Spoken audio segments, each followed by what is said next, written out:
Rich Bernard.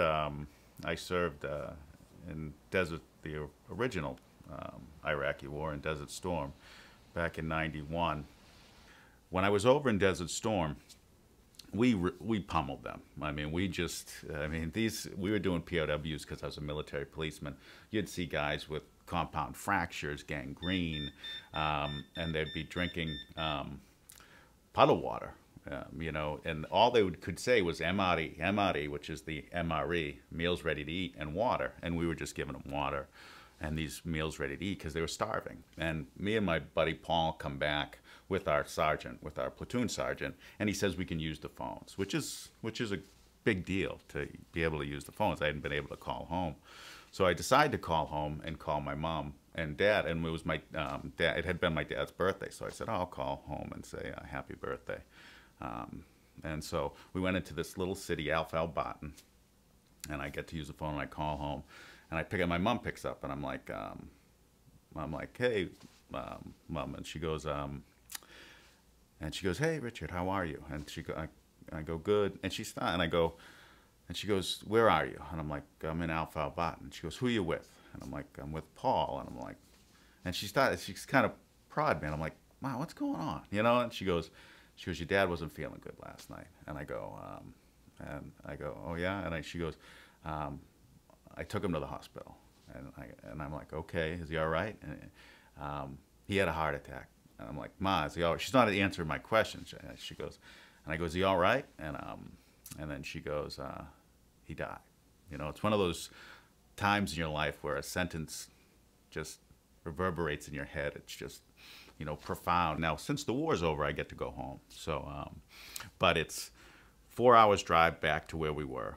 It's 8 hours because I have to sleep, do that. Then it's an 8-hour trip back to King Khalid Military City.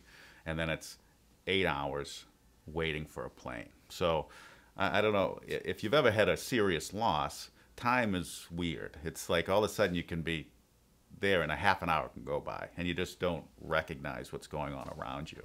So it's one of those odd moments in life that you remember bits and pieces.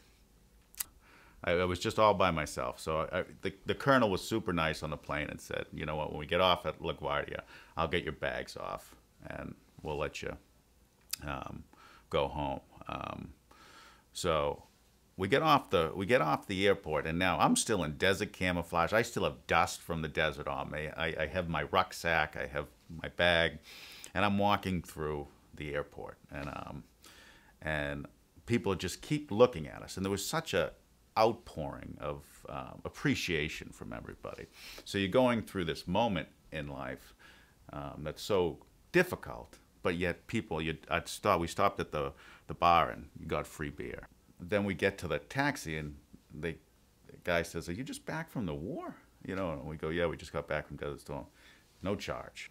Coolest part of the story is we get to the airport, they get us on a plane to head back to Boston.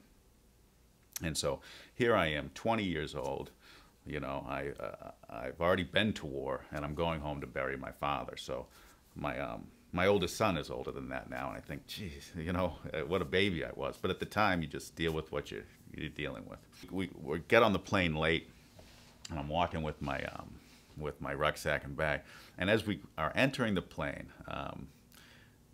the captain goes on, and I kind of feel corny saying this, but he says, we have a couple heroes coming onto the plane. These two men are back from after, fighting in Desert Storm, and they're back here going home.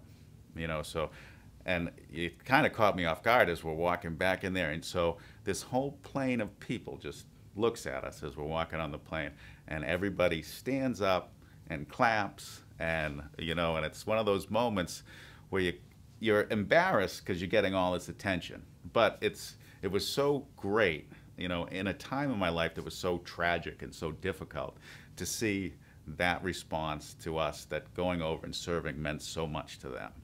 And so we were getting on there, they all stood up and clapped and thanked us. Everybody's patting us on the back, everybody, drinks were free and all that other stuff. It took a very, very hard time in my life.